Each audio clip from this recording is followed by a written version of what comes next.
Do you want to save lines of code and write smarter conditionals? If yes, let us take a look at how the ternary operator can replace the key if-else statement.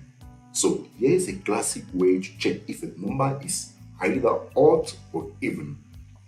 So let me start first of all with declaring a variable name number and assigning a number.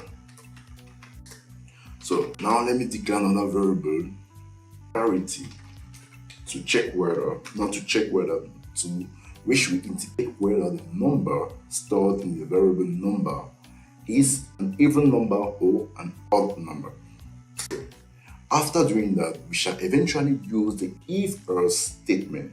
So to do that is basically simple.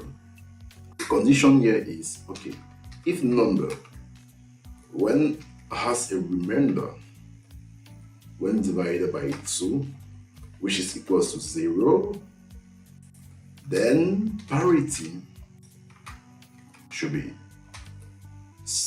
given the value it is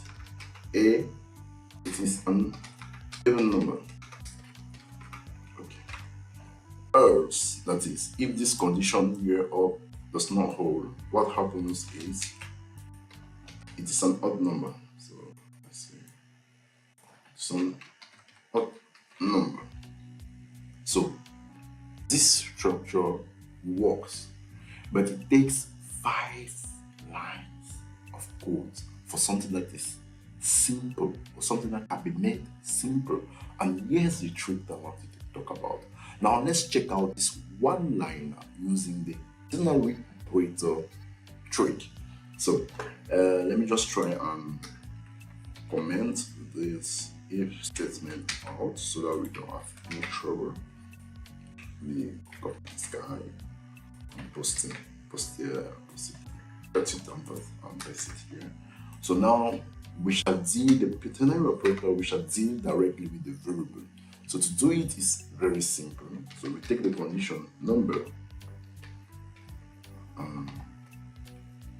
we check when it's divided by 2, if the remainder equals 0, then we use the question mark. So the question mark here is it helps us to evaluate this condition. So when the condition is true, what happens is that this value, this string, will be assigned to the parity variable. So like this.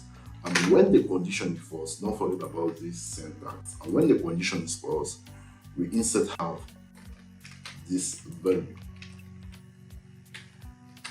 And that's it all. Simple and plain. Just one line does the same job. Quick and readable. So let's just try and log the result. Normally here is supposed to be it's an even number. Yes, it is an even number. So that's a very simple way to avoid this long if-else statement. But the pro tip here is not to overuse it or to have over nested ternary operators. So I just have a quick question for you. So what's your go-to? Is it the classic if-else or the ternary operator? What do you prefer? Or do you think that it depends on the cases, or it depends on the situation? So just leave a comment below. If you have a question, leave also a comment below. Don't forget to like if you love writing cleaner code, and subscribe for more tips and tricks in coding, and more precisely in JavaScript. Thank you.